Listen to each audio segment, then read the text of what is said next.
Hey, Liz. What's up? What's up?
Call to order, Ms. Antoine. Ms. Embry here. Ms. Broussard.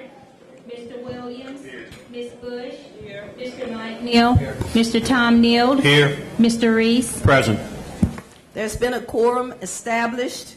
We'll now have approval of the minutes. Is there a motion? I so move. Second. It's been moved and seconded that we approve minutes by a show of hand. All those, any discussion or questions? All those in favor, please raise your right hand. Opposed? Motion carries.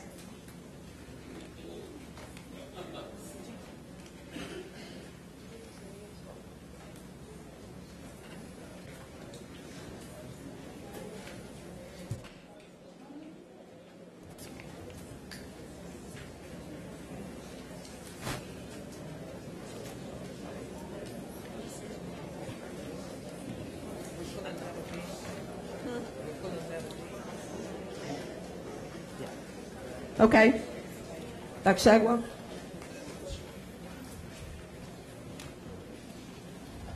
Okay, thank you, President Ambrose.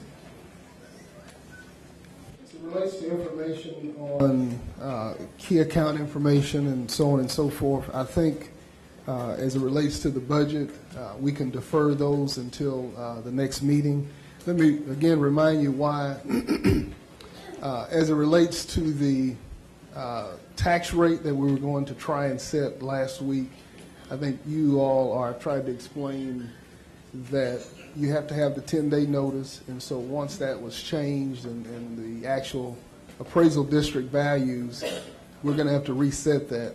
And so we'll reset that public hearing. I believe I'm going to try and bring you an action item on next week, which will ask you to again give us the authority to post in the paper and then follow the 10 days and move on so forth with that.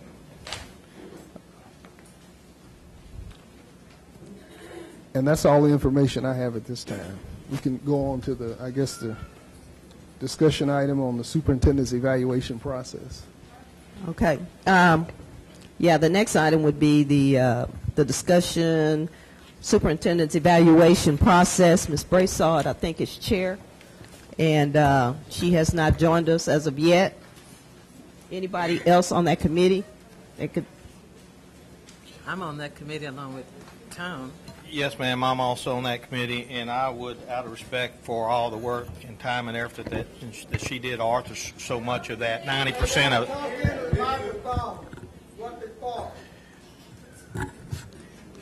All right. My comment is that as far as the discussion of the superintendent evaluation, since Ms. Brassard is the one that authored it and put it together, and she's the chairman. And I don't know if she's going to be here tonight or not, but I would recommend that we wait to let her present that, not unless Ms. Bush, you want to go ahead and proceed with it. I won't present it, but I would like to ask each board member to be sure that you take a look at it. It is a copy of it in your folders, and if we don't get to discuss it tonight, at least you will have had it to review it before we do discuss it at our next available time. So please take a chance to look at it. I think it's a great instrument. It's going to be very objective because it uses numbers, not subjective to your opinion. So if you would, please be sure and look at the copy that's in your folders. Thank you. Okay, thank you. At this, Madam Chair. I'm sorry, Mr. Reese. Thank you, Madam Chair. When's the deadline on that we have to get this back in? I'm talking. Yeah, I may need to turn my mic up. Turn my mic up. I talk loud anyway. But Madam Chair, when would this document have to be presented so that we could make sure we meet the deadline? This evaluation document. I think you have. I think you have some time on that. I think the process is what, January of 2015. Okay. Thank you. Okay. Anyone else? All right. Ms. Bush. I'm sorry. I want to call Mr. Fred Schaefer to the podium, please. We are just ahead of communications.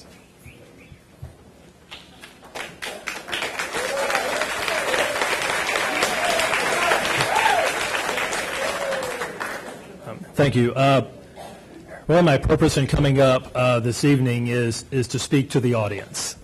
First of all, I'd like to say to the audience, and I apologize that my back is to you, but I would like to say, first of all, I'm glad that you will have an opportunity for public comment tonight. I know that this is going to be some discussions on some very important and emotional agenda items. As the conservator, however, I would plead with you that you would maintain your speaking in a very professional manner and refrain from personal attacks on the board of the superintendent. I have asked that the timekeeper to allow for more time. I have requested that the timekeeper, that we not have a continuous running clock tonight, but that after each speaker has presented their information or spoken, that the clock would stop and that the clock would start again once the new person is up here to provide public comment. I would remind the audience, however, that outbursts and clapping will limit the time of the speaker. Okay? So just take that in consideration when someone is up here speaking. But the clock will not run continuously.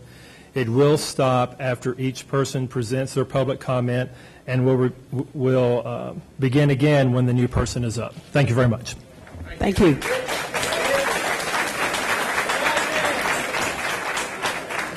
Okay.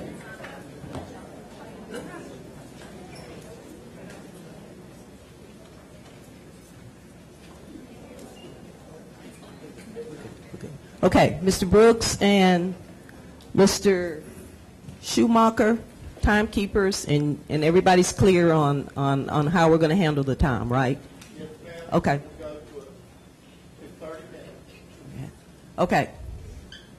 And we know it's the 2.5. Okay. All right. Ms. Antoine. Stephen Watson, TEA involvement.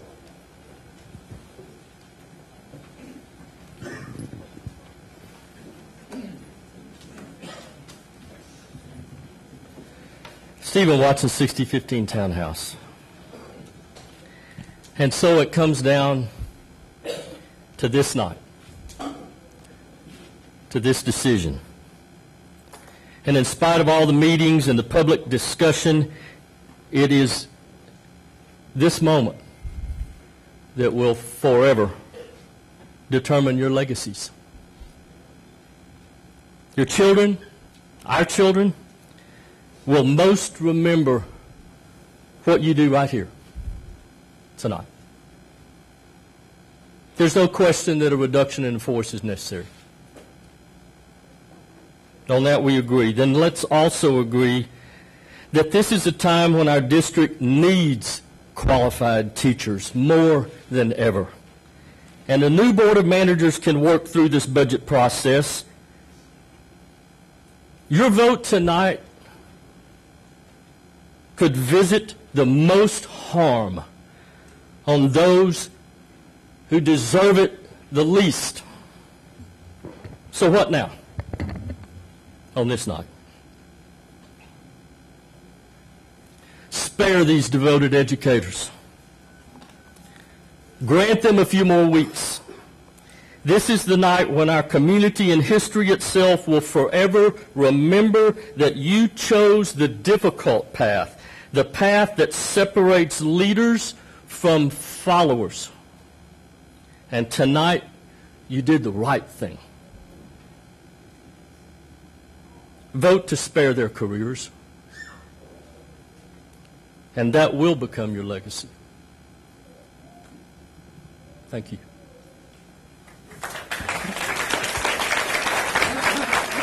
Ms. Antoine? Ricky Jason, general comments for the teachers.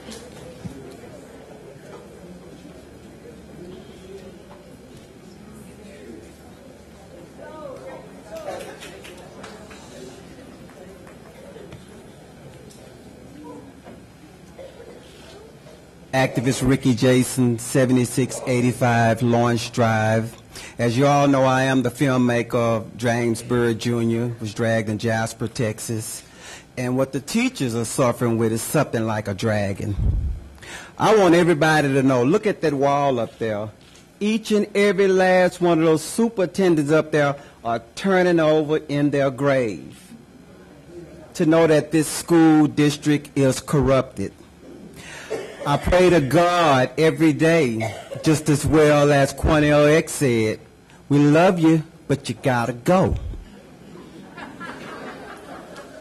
And like I told you about winning that appeal, this time, if you win this appeal, that's like flying an airplane without wings. You see, God got his hands on this. I'd like to thank Mike and Tom and Mike Gitz. I never had a chance to really tell y'all guys, I appreciate y'all standing up for what is right. Because if you was my child, I'd throw you way in a dungeon and I'll throw away the key. Because that's what you do. You need to get in that room and vote about selling that stadium. Only the rats and roaches can knock at the front door. Sell the stadium, sell all the property, because the teachers are us and the kids are us. This affecting everybody. Where's my microphone? Thank you. This is affecting everybody, and you should be shamed. I mean, I tell you what, God knows how many people in here is just so sick of that corruption. Could you please just stand up?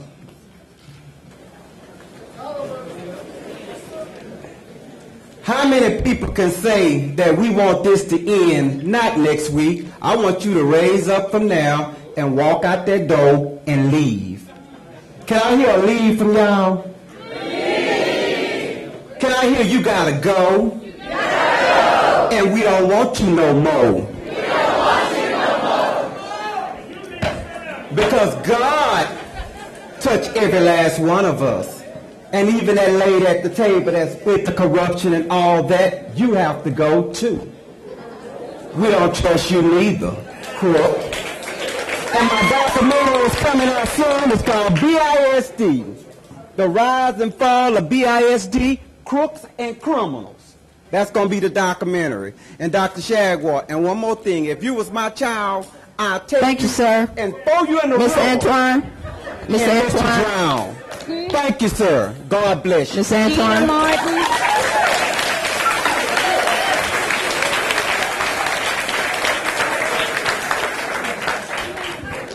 Gina Martin, Riff.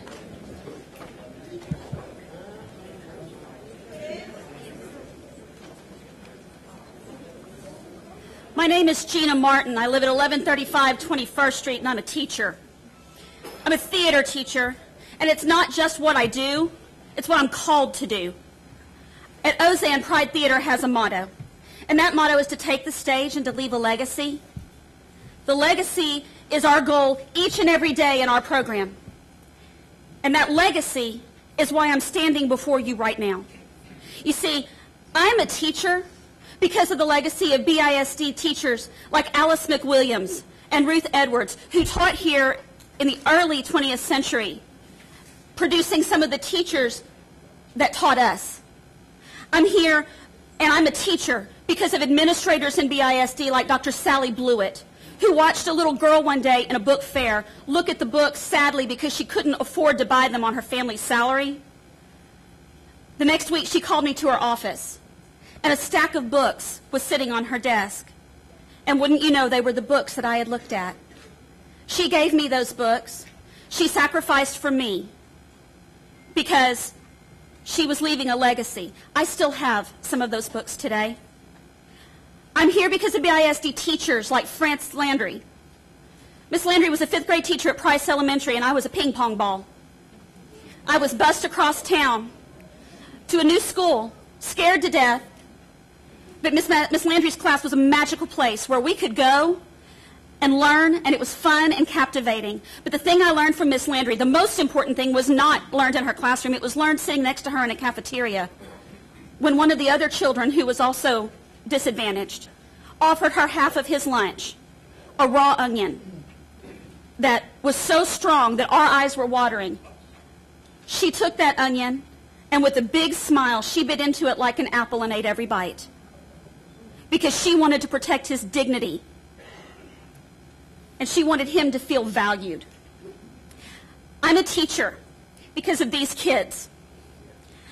I stand here because they've been behind me for the last 2 weeks, fighting to save jobs, because they value and appreciate what we do. We touch their lives every day in our classrooms. Their families have become our families, and we love them. These are the students that are going to be our legacy. The decisions that you make tonight and going forward, the cuts that you make will have untold impact on this city. Just like Pride Theater has a stage, this has been your stage. My question to you is, what is your legacy? Thank you, ma'am. Ms. Antoine.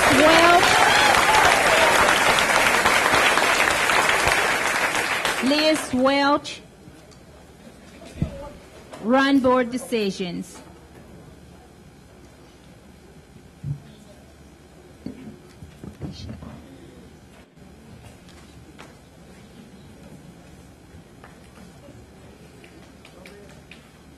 Liz Welch, 7950 Mahogany Run. What I'm going to say tonight may not be well received, but it's not meant to target anyone. It's meant to target everyone. This could have all been avoided, yet it turned into a racial matter, and the undoing of BISD ensued. It's time that racial mistrust be addressed. Each of us must admit that we are all guilty in some respects, and we must stop pointing the finger of blame.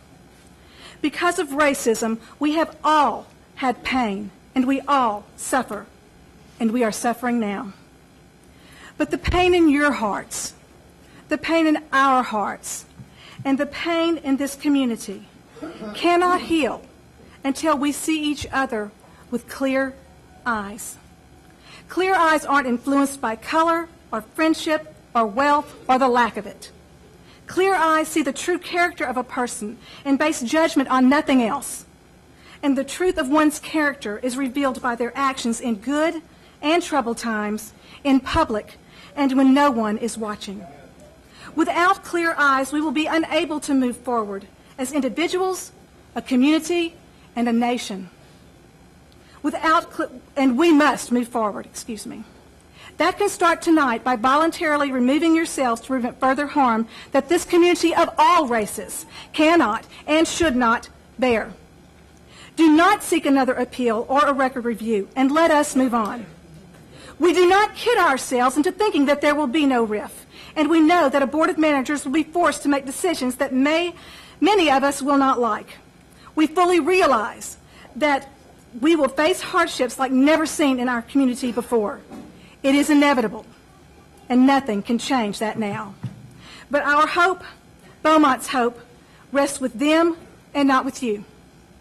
By resigning, you will advance the effort to repair our city. The path will be long and difficult, and there is no time to lose. Our city, especially our children, can wait no longer. I know your burden is heavy, but remember that His is light.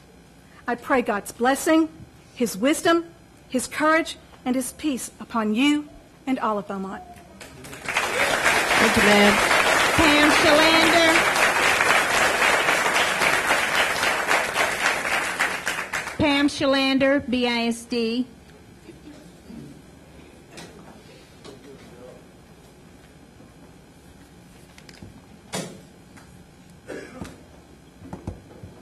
Pam Shalander, 5555 Clinton. Seems like legacy is the buzzword tonight, and I promise we did not plan it. That ought to tell you something right there. I attended the city council meeting last week, and the rabbi who gave the opening prayer talked about legacy. Tonight, you each have an opportunity to make a contribution to the legacy you will leave behind. I am begging you to vote against the RIF tonight. Ms. Bush and Mr. Williams, you both seemed to realize last week that it was flawed. Some of the teachers did their own research, and I have here the real truth about the proposed cuts. If you haven't seen it, you should.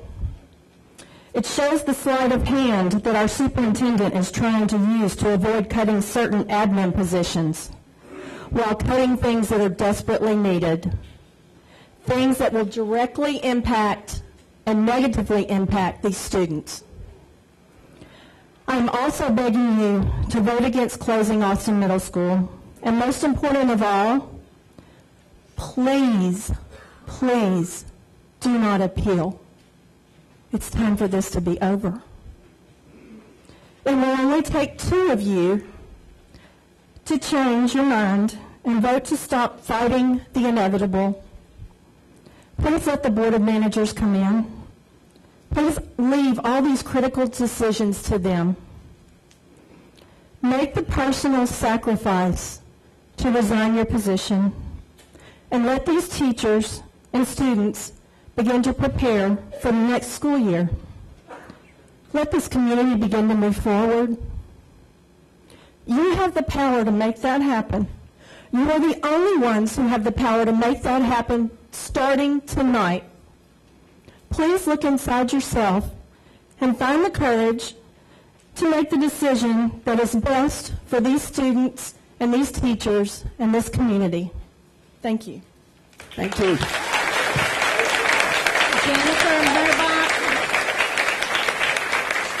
Jennifer Murbach, kids.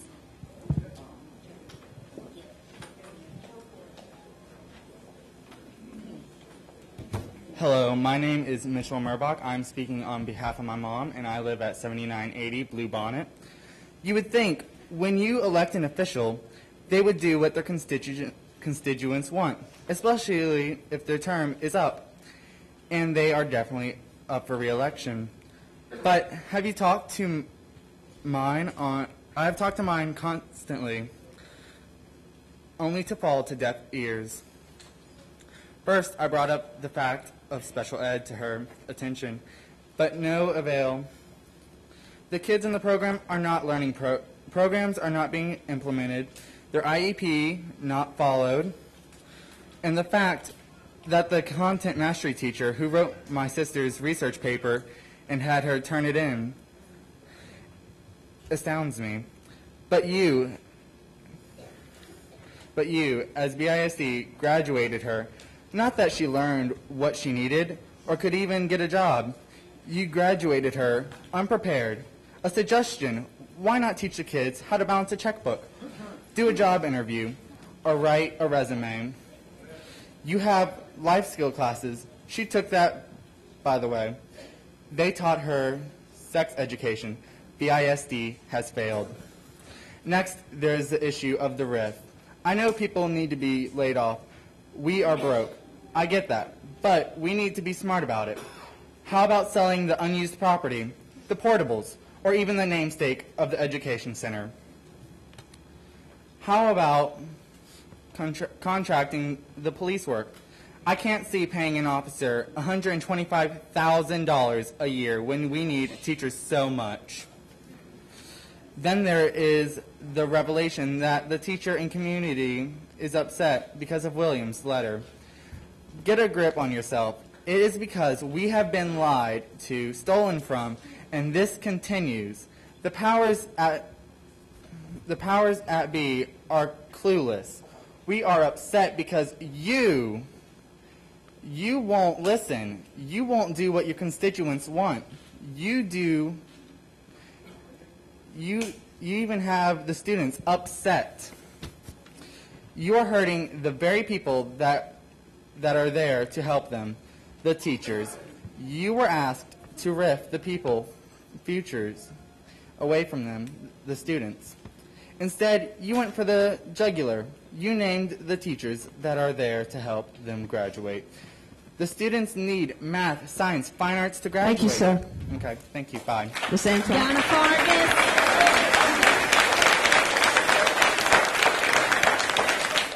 Donna Fargus, BISD. Ms. Bush. Ms. Antoine, 1 minute. I know that we can't respond to your comments, but I'm just curious, how many people out here, would you please stand, that live in my district? That one? I thought I could ask a question. I just asked the question. One? Okay, thank you. That's all I wanted to know. Thank you. Thank you. Miss Antoine. Donna Fargus, BISD. Donna Fargus, 7735 Lawrence Excuse Drive. me, sir. Ma'am, I'm going to the restroom. I'm leaving because... Okay. You can go to the restroom. Hey, look, you need to go. You go. You go ahead. Go ahead, Ms. Vargas. Ms. Vargas. It is not a surprise to me that the district is broke. Since 2007, bond projects were paid out of the general fund, local capital projects, the Unlimited Texas School Build Bonds 2008 through 2011, Unlimited Tax Refunding Bonds Series 2012, and Construction Bond 2010. All these monies were in one checking account. You have admitted the account has not been balanced. No one has admitted how long it has been since the district actually knew how much money was at hand at any given moment. In 2011 and 12, the board voted on the audit of the books to be sent to the state. What is truly sad for everyone in Beaumont, the audit approved by the board was not the audit that actually went to the state. This year's audit to the state is 6 months overdue because the team did not do their job. The last 2 years, 2012-13 and 2013-14, proposed budgets showed expenditures more than revenues. And since the district has not provided bank statements on the fund balance, I have doubts that we have any money in that account. Here are some ways to cut expenses and keep our teachers' jobs. Keep in mind the school year doesn't end for another 2.5 months. Overtime for September 1st through the 13th through June 4th, 2014 is $2,050,650. 2013-14 school year, we have paid $1,465,207.45 in attorney fees. 2013-14 school year, we have paid Botley and Associates $366,142.50 for audit and bond audit services. Obviously, he hasn't done his job. 2013-14 school year, we have paid $243,500 to WCL. This is because the team and this board did not do their jobs. The budget comparison for 2013-14 and 2014-15 cut teacher instruction by $21 million and raised general admission by $4 million. Extracurricular was cut by $2 million, while security and monitoring was raised by $2 million. The biggest cuts are in instruction. You are eliminating administrative positions that have been empty for years. The only question I have, why? It only took 34 years for BISD history to repeat itself. Thank you, ma'am. Okay, John.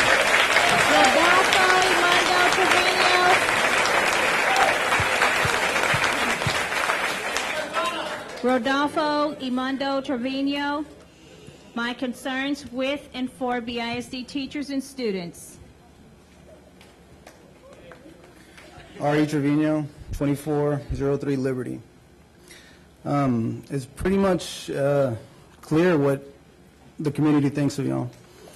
I'm just here to show my support for these teachers and these students that mean so much to parents. They seem to be extra parents to our kids and getting them ready for life. And the decisions you're making are really affecting them. We want y'all to think twice about what y'all's decisions are going to be after this. Thank you. Thank you. Rob Jones, process state of the district.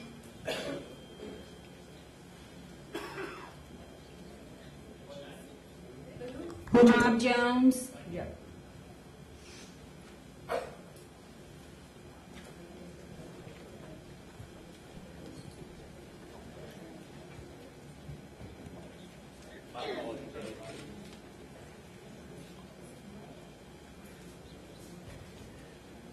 Thank you very much, Dr. Shagwa, and to the Board of Trustees. Thank you for the opportunity to speak tonight. I do appreciate it. As Ms. Schlander said, there seems to be a theme through the night. The first, my question to you is legacy. What will your legacy be that you leave tonight for the children, students, teachers, parents, and citizens of Beaumont? Now is the time for each of you to demonstrate that you know what is the right thing to do. You can elect to continue to pursue the legal challenge and spend more money that the district does not have, or you can decide to, for the sake of everyone involved, to stop now and allow for board of managers to take over and allow them to operate the school district from a totally unbiased position. Your individual actions later tonight will indicate what you believe is in the best interest of Beaumont, BISD, the students, the teachers, and the citizens. You will also discuss the RIF process. I ask that you vote no to the RIF process so that the Board of Managers can review the entire budget process and make the appropriate cuts in the various areas prior to making personnel cuts. It appears that our superintendent has continued to force the RIF vote based on my attending the meetings on the Board of Trustees, so he will know how much money can be cut from the salaries, then balance the other categories of the budget as necessary. In my personal opinion, does not approach the budget process from how it was presented in the meeting of the 2014-2015 budget process. The presentation presented the potential review cost reduction in 5 categories: revenue enhancement and or district-wide cost reductions and opportunities, reduce expenditures without reduction in positions, reduce current service levels without reducing personnel, reduce or eliminate certain programs or services, and then eventually eliminate positions. One would expect that each of these categories would be thoroughly addressed before moving to the next category. Plain and simple, reduce the first 4 categories and then determine the balance and follow the prescribed RIF process to meet the budget requirements to maintain solvency. Over the past several weeks, we've had one trustee indicate there was fuzzy math being applied, and another trustee has indicated there was a lot of uniformity in the RIF process. Every business that believes that their greatest assets are the employees. Our concern is, why would you not vote on keeping our employees? I ask that before the night is over, the Board of Trustees come together in a final act to do the right thing. Vote no to prolong the legal battle between TEA, and vote no and allow on the RIF and allow the Board of Managers to work with the budget. Thank you. Thank you.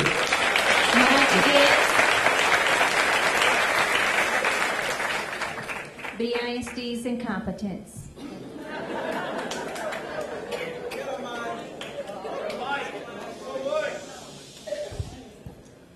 Michael Getz, 7950 Phelan. How did we get here? How did we go from having a $44 million fund balance when Dr. Thomas left 2 years ago to facing a $25 million deficit as we sit here tonight? How did it happen? And what responsibility do you take with regard to how we arrived to where we are? The Beaumont Independent School District is 12% Caucasian. That's it, 12%. The children that stand to be hurt the most by the potential actions that you take here tonight are children of color, minority children. Why does this audience care so much? Because I believe that you think a lot of this vociferous complaining is done by West End white parents. That's not the case. What you have done as a board is you have united this community.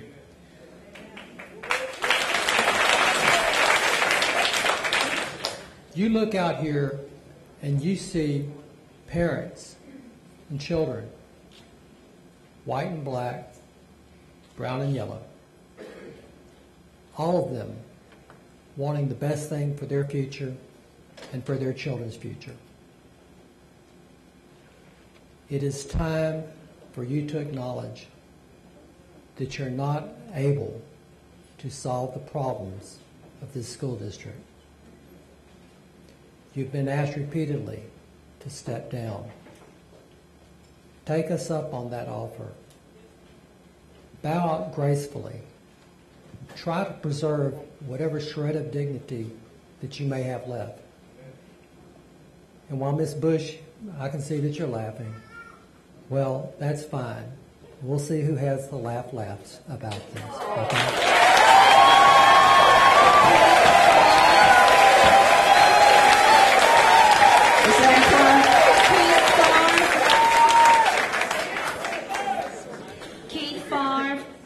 open letter to Dr. Shagwar 2014-15 budget proposal with and the Police Department. Keith Favre, 2437 West Calder Road. I'm an incoming senior at Westbrook. What I'm about to read is a modified version of On Value and Democracy, my open letter to Superintendent Timothy Shagwar. Dear Dr. Shagwar, you worry that something bad will happen at school board meetings. With all due respect, sir, something bad is happening. Your proposed RIF forces over 200 teachers out of a job due to financial mismanagement most had nothing to do with, and reduces several fine arts programs out of existence. You talk of heated exchanges at meetings and worry people may overreact. Tell me, Dr. Shagwar, what's an appropriate reaction to the loss of over 200 teaching jobs while administration gets off almost scot-free? These are the people you supposedly represent expressing how they feel about the district's direction. You say meetings have gotten volatile, the district police has prevented something bad from happening. Give me a break. What you really mean is that the people are expressing their feelings about board decisions instead of quietly assenting. It's been tense, yes, but have people really been unruly enough to justify armed guards? Do you really believe there would be chaos otherwise? You say police at meetings protect the community.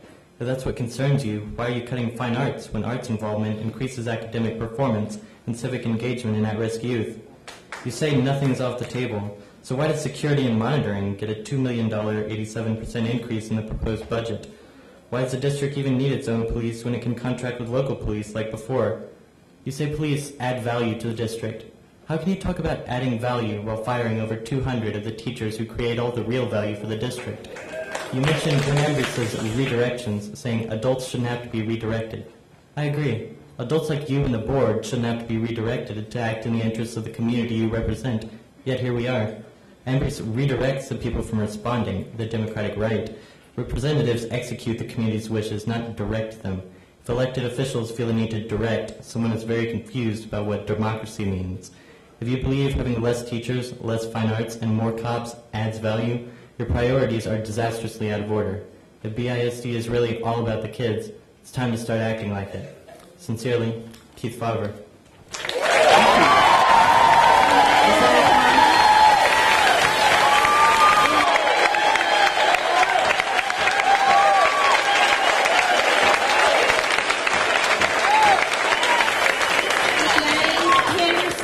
Current condition of BISD.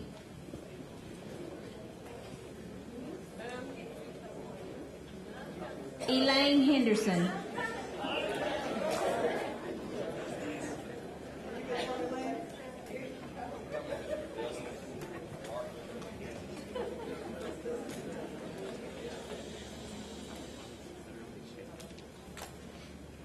Elaine Henderson, 8195 White Road. And I live, my backyard backs up to Phelan, and yeah, it's the one with all those signs. I wrote and I wrote and I wrote. And I finally threw it away because Pam and Doc and Liz and the students and the parents have already said it all. I can't say much because I'm disgusted. I'm embarrassed by our city. I grew up here. I've been here for 54 years. I love my city. I don't plan on moving. And I'm sure as heck not going to let y'all run us off. I have 6 grandchildren. My kids can't afford to send them to private schools. So I pay for it. Because I don't want my children in this. I don't want my grandchildren to fight what's going on right now. I want them to go to public schools. I was educated in public schools in Beaumont, Texas, and I got a darn good education. Went to Lamar, became a nurse, worked for many years right across at the hospital over there in surgery. It's got to stop. When do we let our egos not get in the way? It's egos. Why would you fight for a job you don't, not him, he gets paid way too much, but why would you fight for a job that you don't even get paid and have so many people, even your friends, turn against you? and not understand what are you doing to our city? How much money have you spent? How many teachers are we losing because of the money we paid to the lawyers? Please vote against the writ, vote against an appeal, and since we don't have any money left, and we are buying our supplies for our schools, I brought some pens and paper for you to use to resign tonight. Thank you. Ms. Anthony.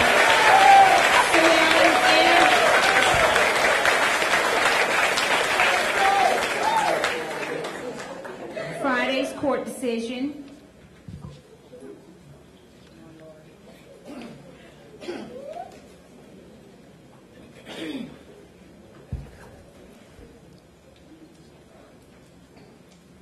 My name is Sue Ellen Enner, 1520 Central Drive, and I'm speaking as a former student, a former substitute, a property owner, a taxpayer, a classroom teacher, and the Beaumont president of the Association of Texas Professional Educators.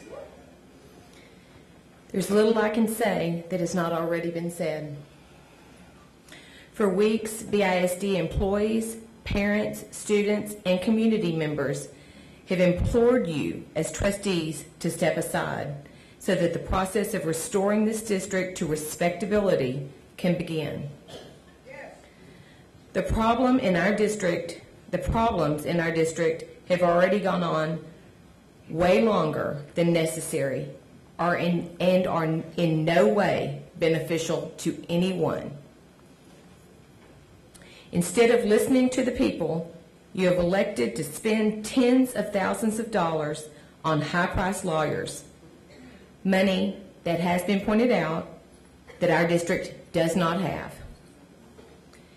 Now that your appeal to the Texas Education Agency has been rejected and the court has given you the go-ahead, given the go-ahead to the Commissioner of Education to install a board of managers, it's time for that to happen. I thank those trustees in advance who demonstrate their ability to put students and our district's future above their own in tonight's vote. These kids' lives are too important for this board to continue playing legal games with their future.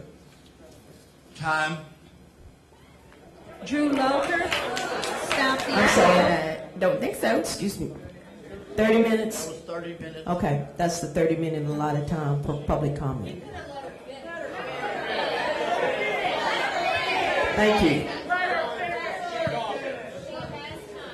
Phil, that was 2:30.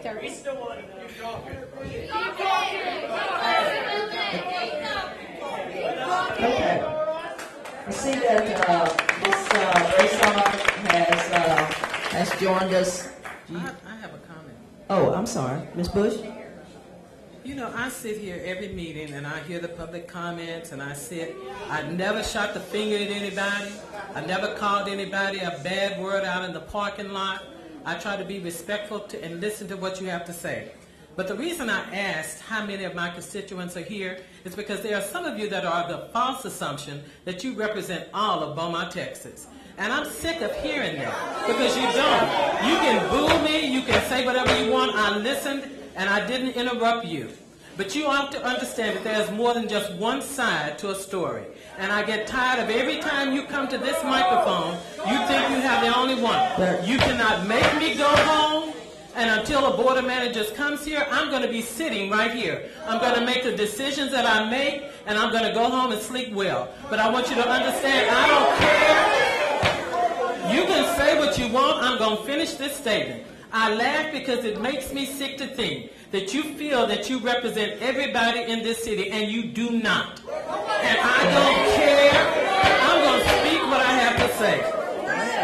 You talk about money that we spend on lawyers. You didn't talk about the fact that you wanted a 5-2 plan. And a lot of the money that got spent on attorneys was because you wanted a 5-2 plan. You got what you wanted, it cost you.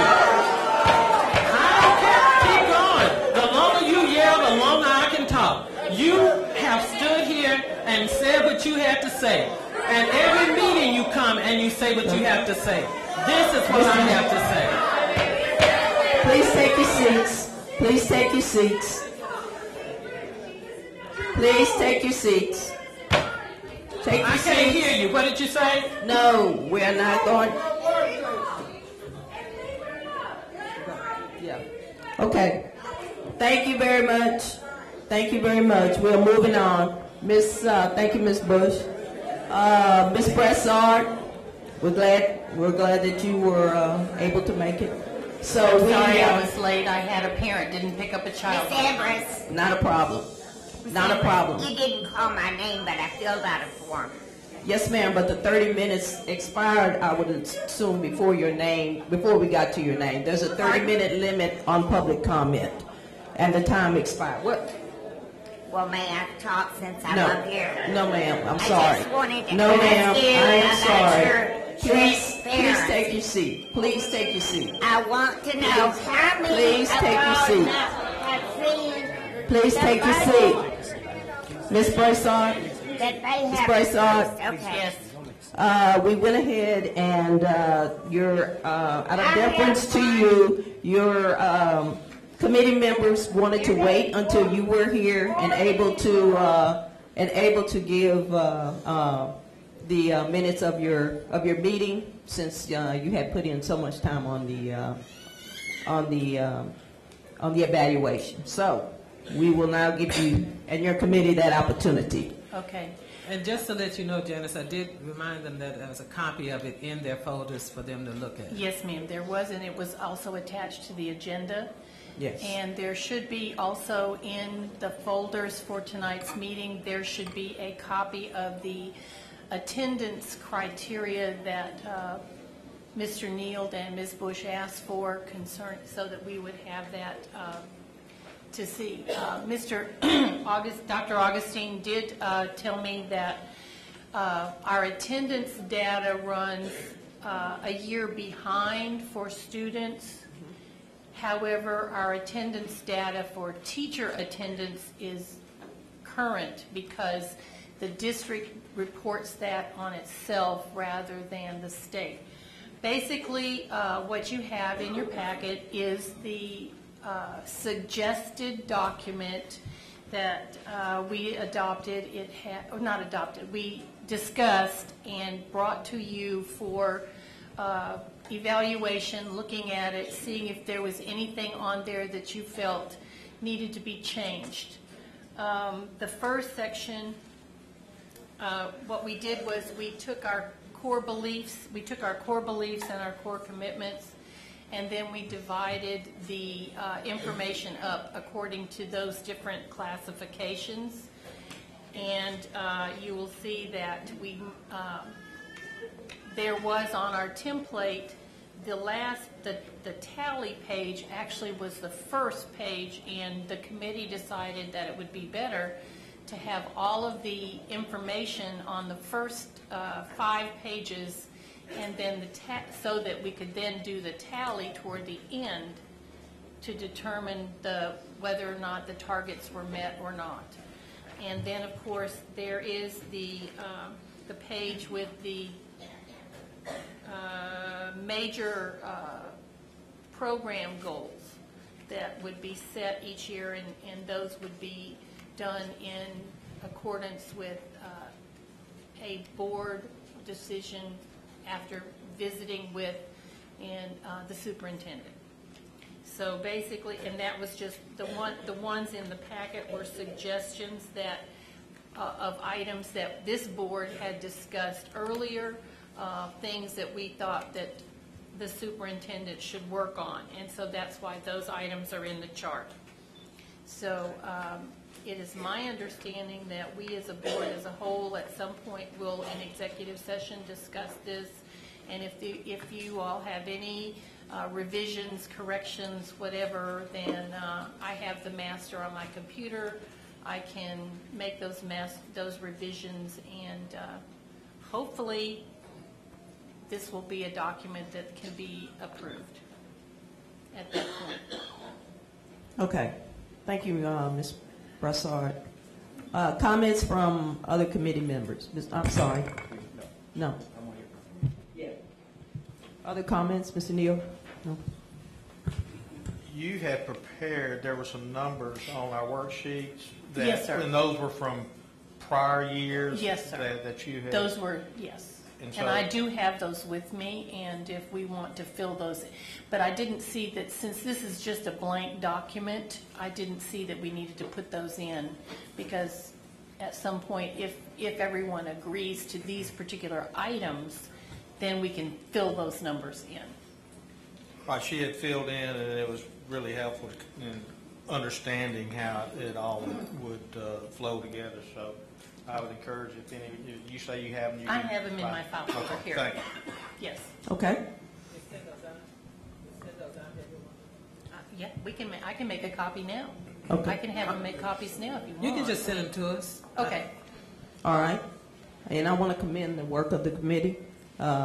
You know, it's not like you have a lot of free time, but we do appreciate that. This is something that's been needed for some time. Mr. Reese.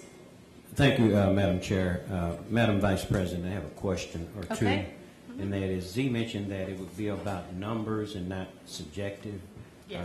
How do you explain that? I have one more if I follow that up. Okay. What would happen is that, for instance, in performance metric 1, there would be the percentage of all children who met grade level standards on the test. And we have the prior year's number, that would be the actual performance. Then as the board met with the superintendent, the board would decide what that target goal for that performance target would be for the district, and that would be what the superintendent would have to work toward. Then at the time of the evaluation, we would then get the actual performance data. That number would then go in, and then there would be a yes or a no for the target met. And each one of those would have statistics and then target met. And then at the end on the tally sheet, then there are, it tells you how those out of, you get a percentage out of so many. If you'll look on page 7, I believe it is. 7. No. 7, yes. On page 7, you'll see general job performance responsibilities brought forward from page 6, total rating such and such out of 9. Performance goals, total number of targets met, such and such out of 20. Project goals, total number of target met, so many out of 4. And then that would determine the overall goal, the overall score. And it would be a numerical thing. And then there is a page for comments. Okay, and I do have one more question. Did y'all consider putting also the state averages as part of this document? Did that come up for discussion? Meaning, we all the time try to beat the state, which most of the time we do. I just wondered, did y'all consider that? Actually, what we felt was we would have that information available when we were actually meeting with, when the committee as a whole was meeting with the superintendent. And that information would then determine, in the discussion, help us determine what our target goal would then be. We would have our scores, then we would have the state scores available as documentation, and then we would be able to determine what we wanted our target scores to be. Very well put. Thank you, Madam Vice President. Okay. Any, Mike Neal, sorry. And thank y'all for working so hard on this. Ms. Broussard, if you can turn to page 4, number 19, just a small suggestion you may or may not want to go with. It says the district's actual expenditures during the last fiscal year were within the budgeted amount approved by the board. I just wonder if maybe you think we should put the amended budgeted amount, since there's an original budgeted amount that we come up with, and of course we have the amendments throughout the year. Yeah, that would be a good idea. Thank you. None of us thought of that, but that would be good. All right, thank y'all. Yeah. Okay. Anyone else? Okay. Ms. Brassard, to you and Mr. Tom Neal, and to Ms. Zenobia Bush, the board thanks you for your hard work, and going forward, I think this tool is going to be what we all envisioned when we first started this discussion. So thank you all. Okay. Next, we will have general consent. Ms. Bush.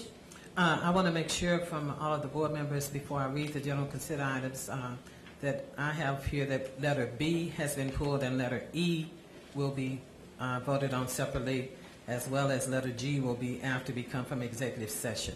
Are there any other letters that you need removed from general consent? Tom, Mike? You okay with letters A, C, D, and F? Those are the ones that I'm going to recommend for the general consent. Okay, so my motion is that we accept the general consent, the items listed under general consent letters A, C, D, and F. A, C, D, and F. It's been moved and second that we consider and, if appropriate, take action on items A, C, D, and F. Questions, comments? Mr. Reese. Thank you, Madam Chair. There are a lot of folks that don't come to our regular meetings. General consent mean that we kind of met on these, but we didn't vote on them until our regular meeting. Right.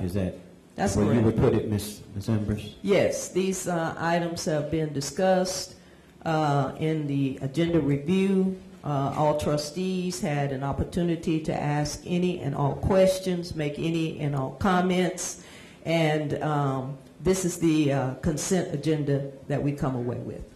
You're correct. Thank you, Madam Chair. I should have mentioned that. I was remiss. Okay. Anything else? All those in favor, please raise your right hand.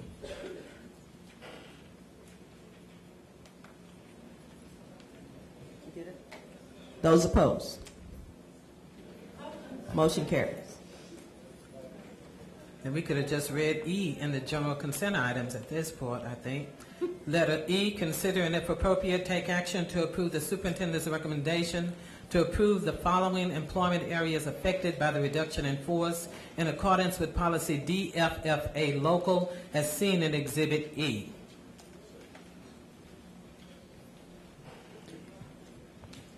Was there a second?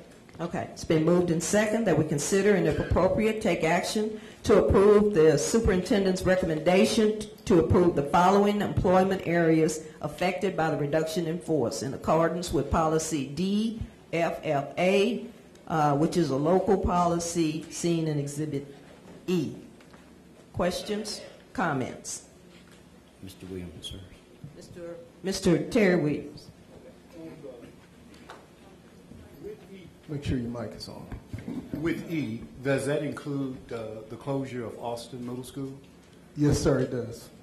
Dr. Shagwar, those kids are going to have to leave Homer and Roy Guest and travel across to MLK. Yes, sir. Most of your students at Austin now currently are bused, so you're looking at possibly an additional 2 to 3 miles for those students to be taken to King Middle School. Or that would be the site. Of course, we would be merging King and Austin. Okay. With that situation, Dr. Shagwar, this past school year, there was a parent that was called to come to a school, one of the schools out there. That mom apologized because she had to walk to get her kid. She was at work at Parkdale Mall and had to walk to that campus. Mom is not going to be able to walk to MLK. That's a pretty good little walk there. Now, I don't think I'll be able to support those kids having to travel from Homer, Roy Guest, and go to MLK.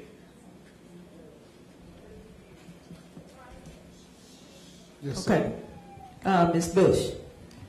I just want to add to that, though, that not all students that are going to Austin currently have to continue to go to Austin, it is my understanding those students can also opt to go to Smith Middle School, and bus transportation will be provided for those students as well if they live outside of the 2-mile radius. So That's it's my correct. understanding that they can go either to King or to Smith. And the thinking is that by combining the campuses, you can save over $1 million of the operation of that campus. I think was one of the things that, it may have been Mr. Neal that recommended that at our last meeting, but it seems as if someone recommended that at our last meeting. That's Is that you, correct. Mike? Yeah, I thought it was. To take a look Okay. at. So, so let it be understood that not all students that are currently going to Austin have to go to Austin. They could also opt to go to Smith Middle School. That's correct. Okay. Okay. Mr. Go ahead, Mr. Reese. Who? Oh, I'm sorry. No. Go ahead, Mr. Dr. Shagwat, why are we skipping Smith? Smith has plenty of kids to take the Austin kids in. Why? I mean, it has plenty of room. Why are we skipping Smith and even thinking about King on the other side of town? Both of those schools are served by Central, or they both feed into Central. And one of the things that the board will have to consider as we move forward are zones. I think you've heard in the recommendations from finance that one of the things that has caused some cost to the district are our current zoning patterns. So at this point, as an expedient mean to move forward, what we would do is take, and we're busing all the children, well, most of the children are bused to Austin.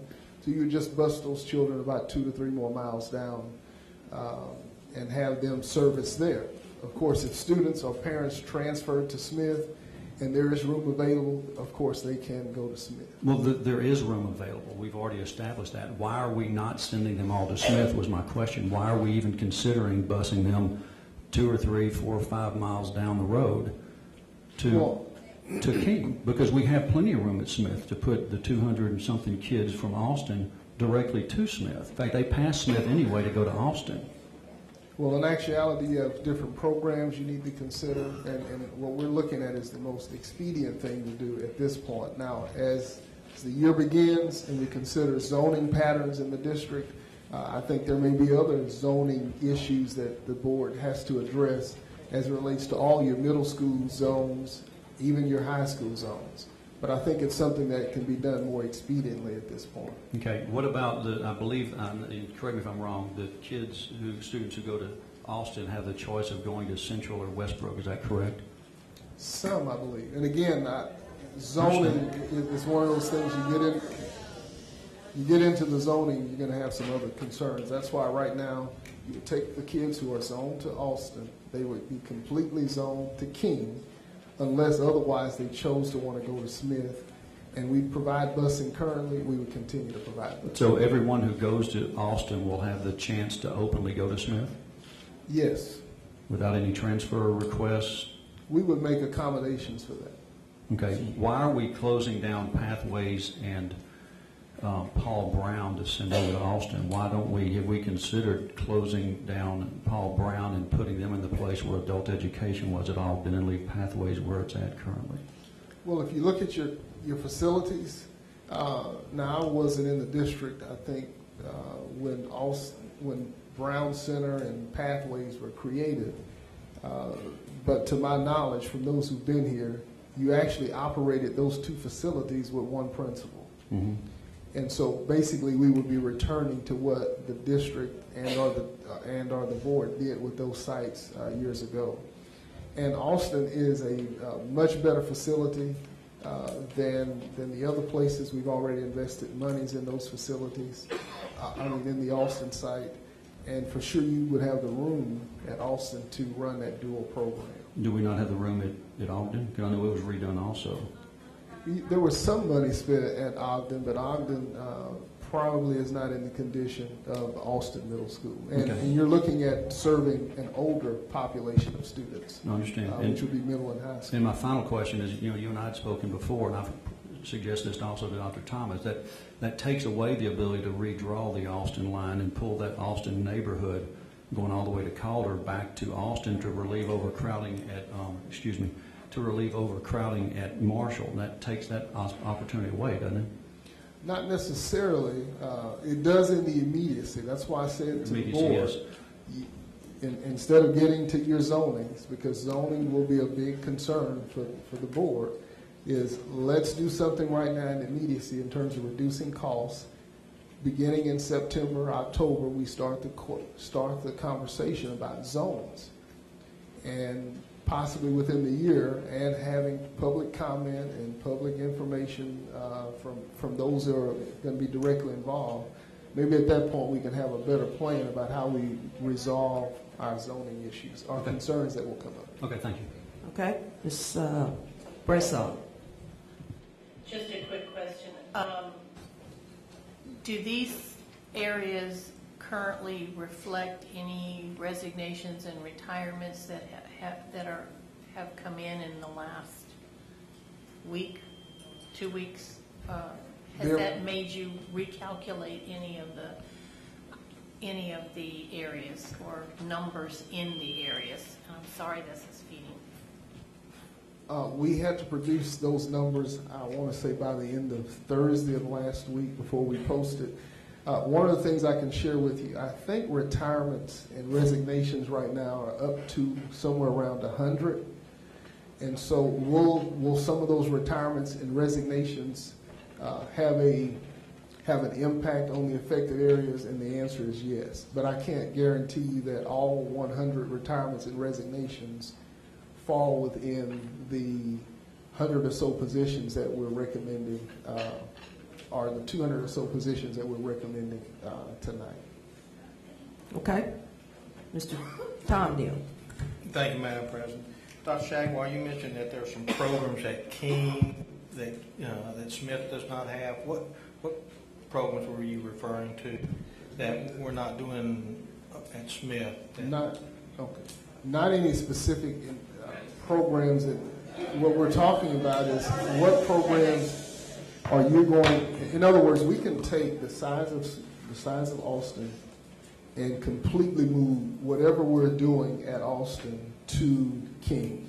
Now, can that be done to Smith? Maybe, but that is not something that I looked at. So whatever is at Austin currently at this point, I do believe we have the space and you have the facility to actually transport those actual programs and facilities completely to King. That may be a better way to explain it. Thank you for the clarification. So I want to be real clear. You're saying that you're questioning whether we do have space at Smith that would accommodate. How many students totally are we talking about? According to enrollment last year, I think it's 270 students, 275 students, something like that. So, but with those 275, we should be able to add those to Smith, really either school without any problems.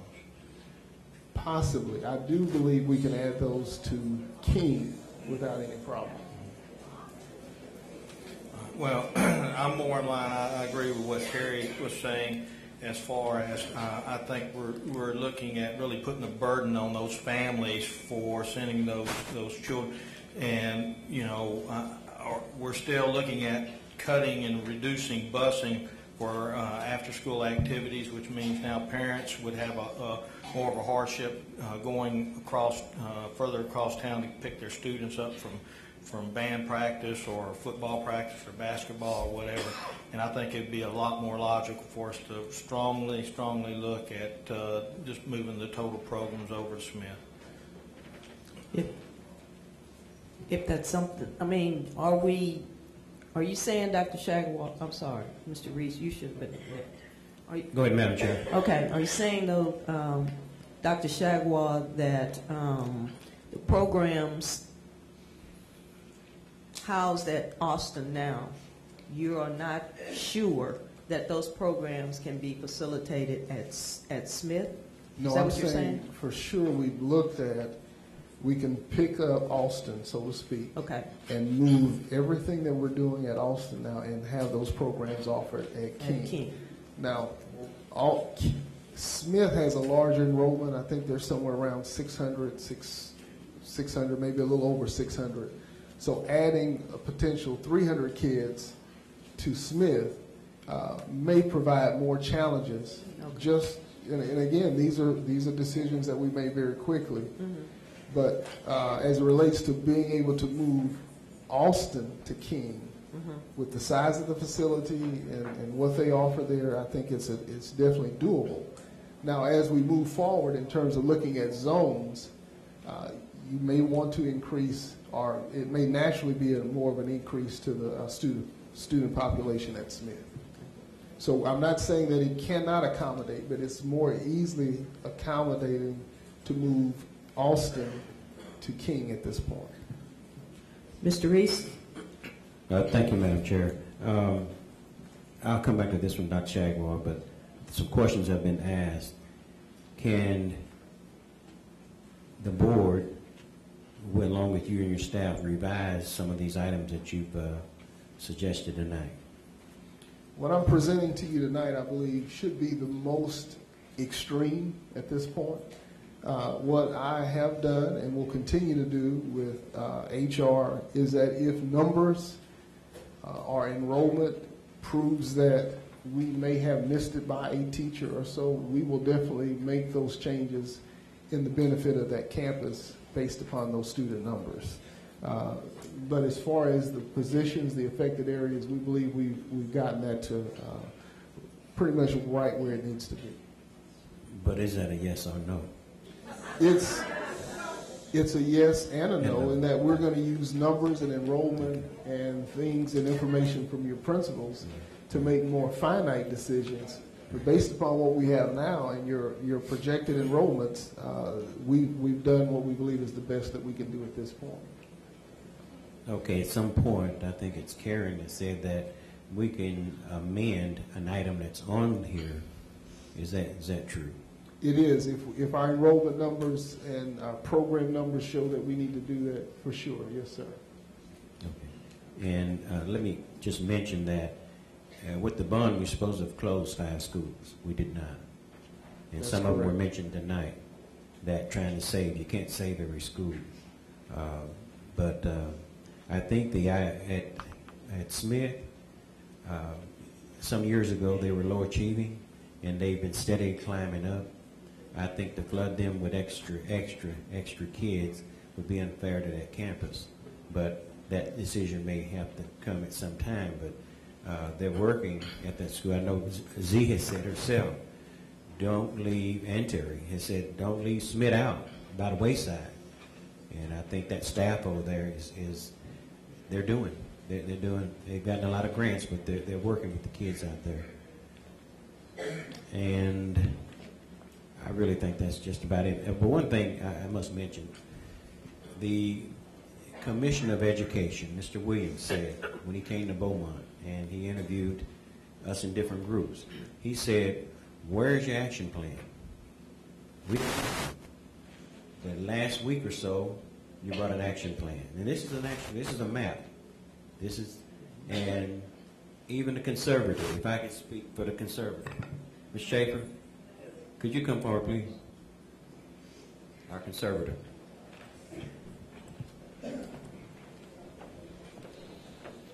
And with that, Commissioner, we said that we was going to get an action plan.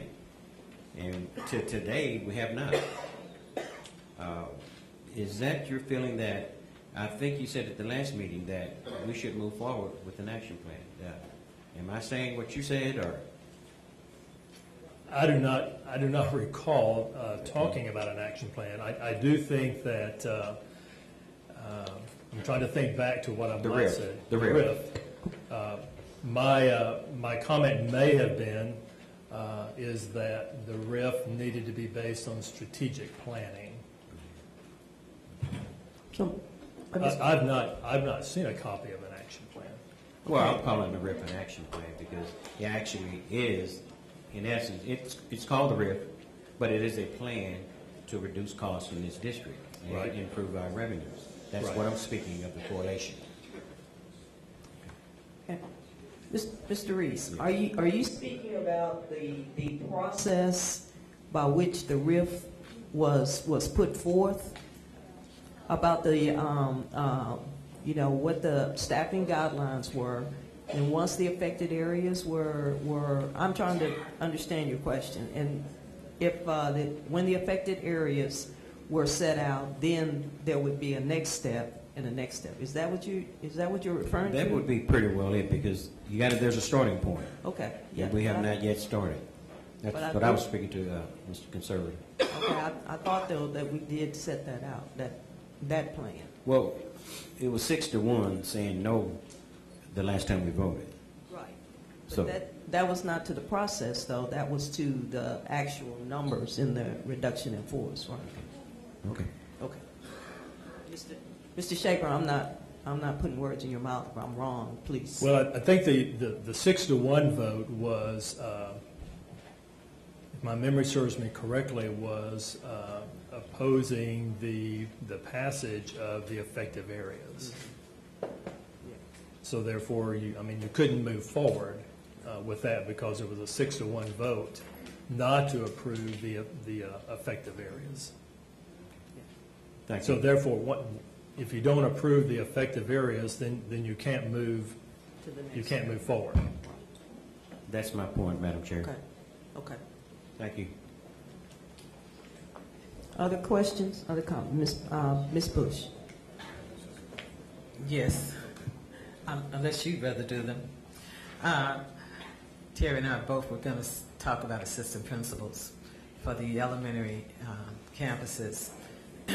And I know that we have a policy in place and the board has made that policy, so I'm not asking you to go against policy. But I do think that we need to consider strongly either revising the policy or revising the number, because right now I think it's set at 700 plus or minus 50 for having an assistant principal at the elementary campus. And what I'd like to reiterate is that my understanding is that a campus can use a portion of the funds that they have to pay part of the salary or all of the salary of an assistant principal if they choose to do so. Am I saying that correct, Dr. Shagwar? Yes, ma'am, you are. There are additional funds on campuses. One particular SCE, state comp eds, of which I think, don't hold me to the percent, but I believe it's about 48%. So for instance, if a campus has $200,000, then 48% of that would be able to be spent then on the assistant principal. Okay. So about 90-something thousand of that money could possibly be spent that way. Okay. So it would depend on the total amount that that particular campus has available to. Okay. So for campuses that do not meet the criteria right now as far as the numbers, they can, if they choose to, use a portion of their funds to hire an assistant principal with that money. Yes, ma'am. Okay.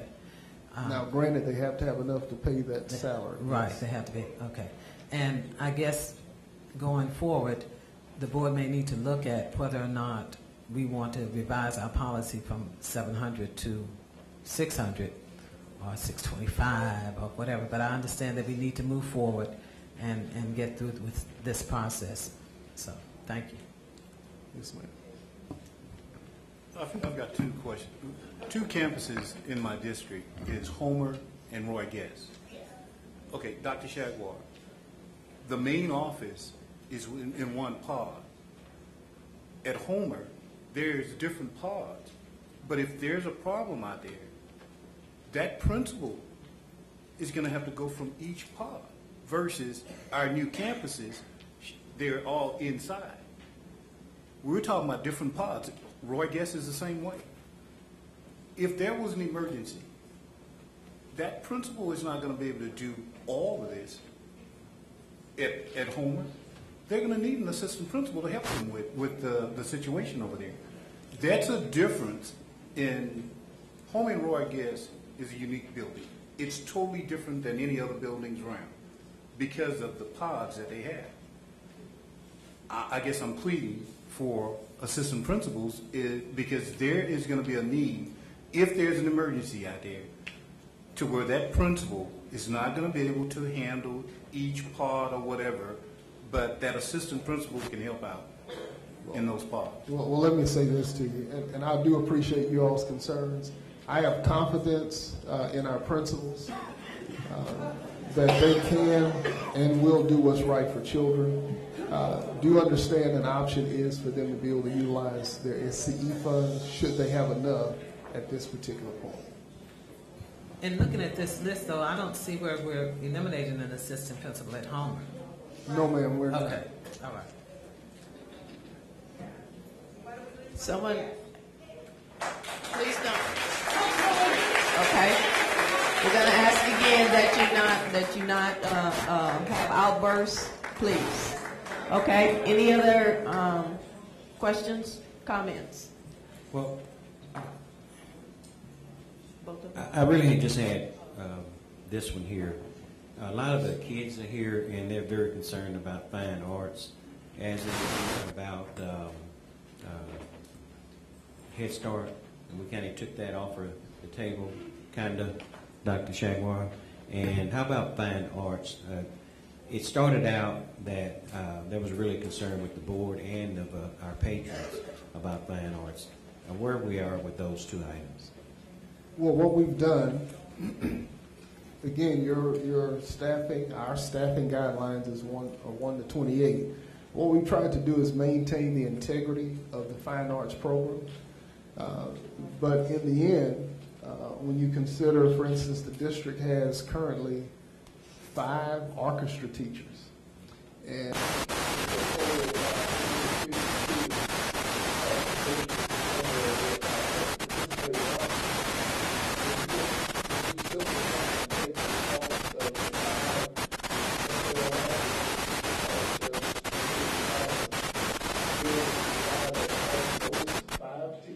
amongst the 100 or so students, you can see the high cost that it costs us to provide orchestra. So what I've tried to do here is to not totally eliminate orchestra, but we're going to have to move to a concept where we would have possibly 2 orchestra teachers who would then serve the entire school district. And we move into a model where you're going to work at one campus for a semester, another campus a semester, or dual campuses for a semester. But what it does is, it does in essence helps us, or helps the district to continue to provide that service. We looked at all of your programs that you offer to students, and we do believe that the plan that I've submitted to you does take into account how you keep the integrity of the program. Now, it doesn't mean that it will be at the level that you currently staff it at. But yes, sir, we did take your recommendations as it related to pre-K. We took your recommendations as it related to the plus or minus 50 for administration. We did take into account your recommendations for your fine arts program so that we can protect the integrity of the program. So I think this is one of the best path forwards that we can do. So for instance, when you take a look at what it costs to educate a kid in reading English ELA, it's probably 3 times that cost to try to educate that kid in the fine arts. And so what we've tried to do is bring some semblance of balance to educating each of our children and still giving them an opportunity for a voice. But yes, sir, we did look at that. Thank you. Okay. Mr. Mike Neal. Thank you. I've got several items. First of all, I think that, as I've said before, this RIF list is very, very heavy at the campus level. I see 14 positions that are administrative. We received the list that Mr. Linhart gave you of people, and I'd like to know why that list was not considered more heavily. I saw several positions on there, and I think that he had some really good suggestions. I'm just wondering why those suggestions weren't weighed in more heavily right now in the decision. First of all, we are required to file a policy and deal with positions and not names. And we consider the position as it relates to the recommendations that I have for you for administration. And so when you look at the operation of your district, there are certain bureaucracies that are compliance factors that we're going to be required to do. And so I believe with the recommendations that I've set forth, If you consider the list, as people have talked about, I think there were approximately 43 names, of which more than half of those were para or at-will staff. There were 19 positions, professional staff, of which my recommendation to you is at about 15. So more of those names than not were considered, and of course those positions were considered, and we took into account what your district has to do to operate in terms of compliance and regulations. And I think one of the things, as Mr. Schaefer and I visited with, and even Mr. Linhart, there is a responsibility that I have over and above just a dollar amount that has to do with educational service delivery. And if you break it down and look at the percentage, the administration building percentage is actually greater, or what I'm asking for you tonight, I think administration's percent of reduction is somewhere around 17%. I think the campus administration percent that I'm bringing to you tonight is somewhere around about 12%, and the reduction in terms of the teaching staff is somewhere around 12%. So we are asking for a greater percent reduction at the administrative level than we are at the others. Okay. I've said before that I think that we're putting the cart before the horse. We have not worked enough on the budget. I know you disagree with me completely. I told you the other day I've got $4.4 million worth of suggestions, and 3 suggestions that could save 88 positions. I think that this RIF is extremely early to deal with, although we're dealing with it late. It's too early in the game. I think we're too heavy in campus RIFs.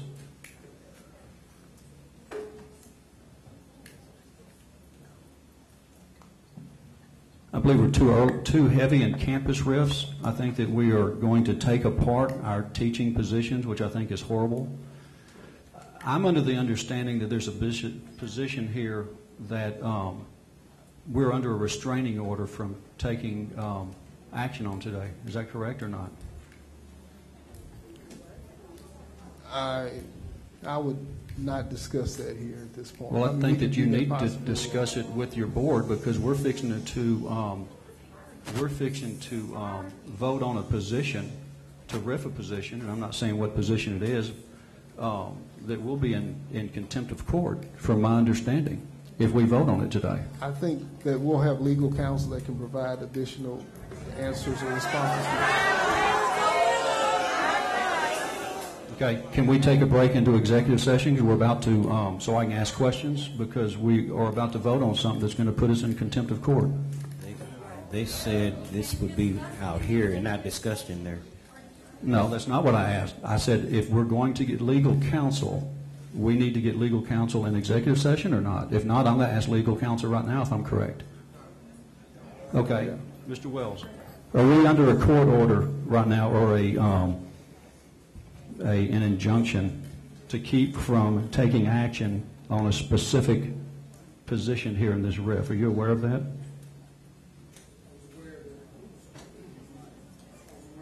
Papers were served just prior to the meeting.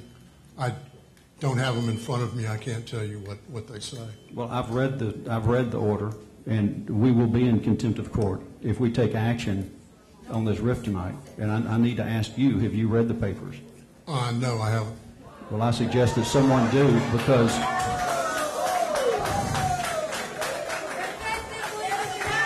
please, if y'all would, I'm going to gavel someone.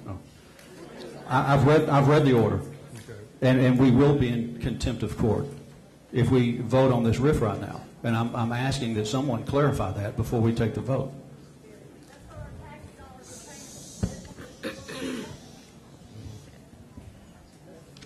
Madam Chair? Yes, Mr. Reed. Why is it always one board member or two getting information from courts, and the courts it should respect the school district and give it to the school district? I'm sorry. Yes, ma'am. I'm sorry, I stepped away to talk to Understand. to a young man, and, but your concern, can you just? My concern is that I'm aware of an order which was not given, speaking of lack of respect, to the trustees, where the district is prohibited from taking any action on the RIF concerning one specific position in this RIF. And that if we take a vote tonight and take this action, we're going to be, from my opinion and from what I've heard, we'll be in contempt of court.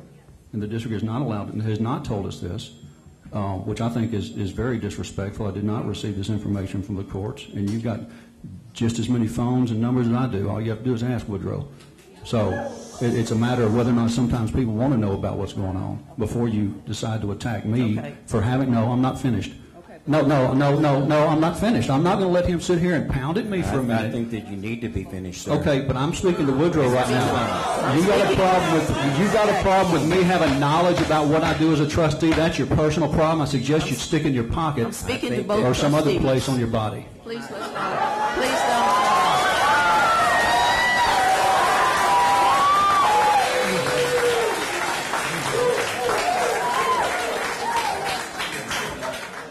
Okay. I'm asking as that, it relates, as it relates, I just am a asking minute. you. Dr. Sagwell, I'm asking trustees, if we're going to ask the audience to be respectful and civil, then I'm going to ask trustees to adhere to the same standard, please. All right. Thank you. Okay. Dr. Sagwell. I would just say to you as board members, what you're doing tonight are defining effective areas. You are not terminating anyone tonight. You are identifying affected areas that allows us to move forward. There are no terminations or proposed terminations at this point. Okay. Ms. Bush. I guess my question is, can we amend this affected areas to remove that position until we know whether or not we can include it in the RIF and vote on the remaining positions? I guess we'll have to wait for legal counsel to tell us what's the best avenue to take. Technically, you are not terminating anything. We're only working on you're working the affected on areas. Affected areas at this point. You're not terminating that particular position. So that our attorney then.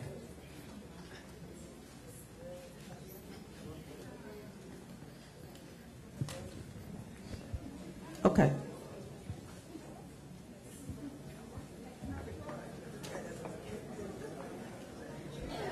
Okay.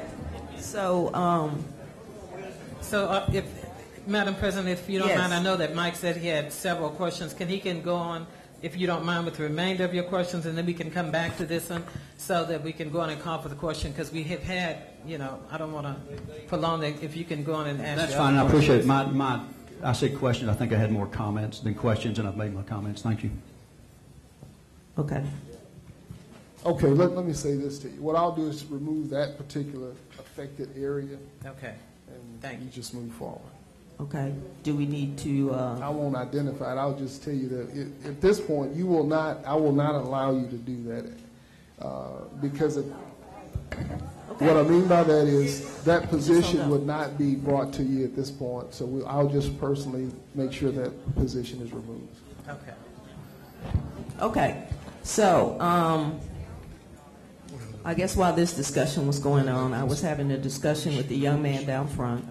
And Dr. Shagwell, his concern was that in considering orchestra, did we look at or did we consider that, teachers who teach under the banner of orchestra also teach other classes, such as specialty type classes like guitar and that kind of thing? Again, we are defining teachers by the affected area. And so what we've tried to do with the presentation of positions and affected areas today is to protect the integrity of the program. So as it relates to an individual teacher who may have multiple certifications, no, ma'am. I mean, at this point, we're trying to define, or I define the affected areas, and I'm asking you to basically adopt or approve those affected areas. Okay. Okay. Mr. Tom Neal, you have your hand up. Thank you, Madam President. Back a couple of months ago, when the commissioner, he issued us a statement through Mr. Schaefer, instructing us to look at classroom teachers and principals as the last items or the last areas to touch. You know, Dr. Shagwell, you just talked about integrity. And I've talked, we haven't even voted on this rift. And I have had so many calls and talked to teachers out here that have already been told they're terminated. And that we cannot sit here and say there's integrity in the program when that is occurring. I think that's going to put our district in a lot of very expensive litigation. The other problem I have is that there was, as Mr. Neal referenced, a letter that was sent outlining several, and it did have the names of the employees listed here in the admin building. That information would have never been forwarded to us if it hadn't been demanded by the state. And what my comment is that we cannot, I think, in good conscience, say that any of this that has been presented to us has any integrity in it. And we have not even talked about other very significant areas. You know, as I look down through here, I don't see anything, and believe me, I love athletics more than anything, but I don't see anything dealing with athletics. I'm still having a hard time understanding why the police department is the golden child, and we refuse to talk about that. And I hope tonight, and I'm addressing this to my fellow board members, that, and I understand the process or the proposed process, but I go back to what we had talked about here even a couple of weeks ago. As far as when this list first came out, all of us had several questions and concerns. And I think as we sit here and look at this tonight, several of those, or the majority of those, still have not been answered. And I cannot support this, and I'm strongly asking my fellow board members please to strongly consider also that this whole process has been tainted, and we would be doing a great injustice by supporting it. Okay. Are there any other questions or comments? Madam Chair, Yes. I call for the vote. Mr. Reese. Okay. We've called, Mr. Reese has called for the vote. Okay, Dr. Shagwell, are we amending something? Yes.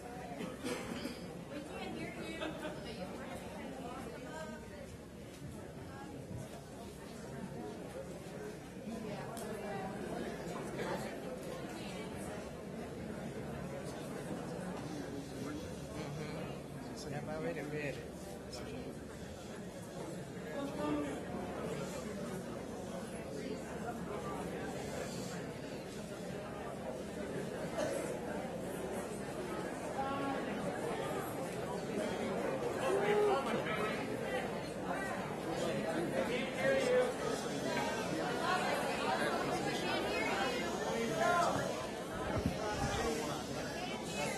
We're amending the motion. We're amending the motion. You will hear it when the motion is read. We are amending the motion. Madam President, Yes, ma'am. I'd like to amend my motion to remove from consideration of this RIF the position that we have the TRO on at this point, but include all of the other items that are listed here. Second. The motion has been amended. Yes, yes. The motion has been amended to exclude the affected area dealing with the TRO. Is that correct? Yes. Is that correct wording? Yes. Okay. Second. Mr. Reese, second. Mr. Okay. Schaefer, Commissioner Hasley. Mr. Schaefer.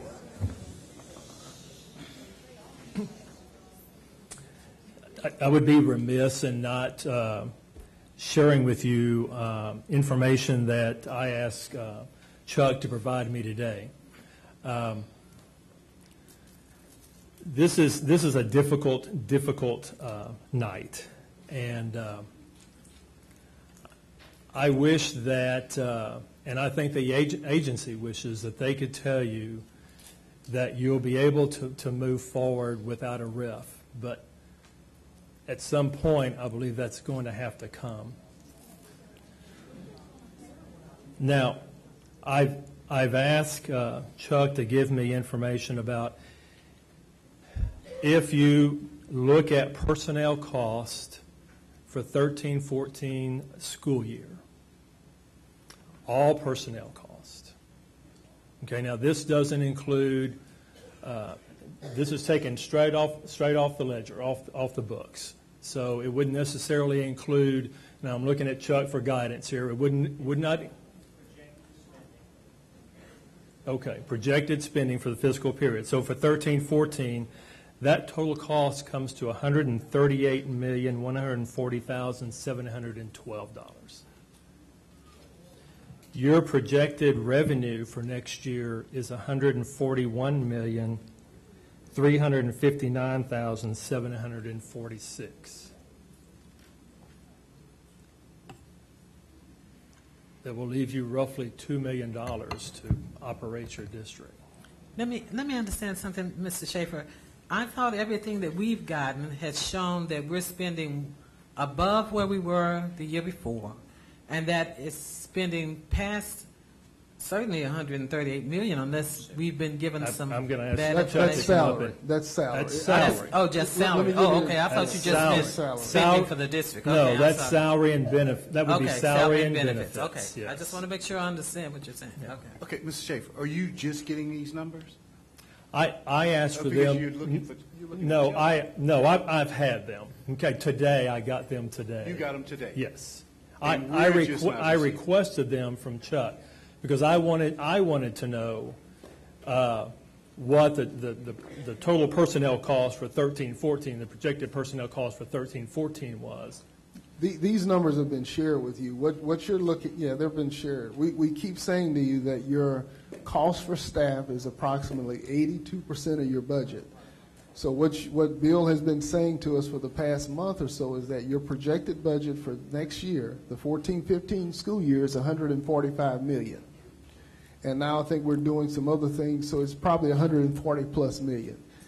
Your current budget for staff for this school year, but salary and budget, salary and benefits, is over $135 million. So if you don't change your staff at this point and go into next year, what Mr. Schaefer is saying is you're now at about 92, 93% of your budget of salary and benefits. So there's going to have to be a reduction in force at this point. And I think Mr. Schaefer is just trying to say to you, and he's been a part of the process, we've not tried to hide these numbers. We've not tried to hide the fact that we are going to have to deal with staffing. And I think tonight is an opportunity for you to allow us to move forward. We have considered, there's $16 million in other cuts that we brought to you throughout this project. So it's not just going to be on staff. But there's no way you're going to operate the district with 90+% of your staff coming out of the budget. And so tonight is an opportunity to move our staff in alignment with what's happening across our state.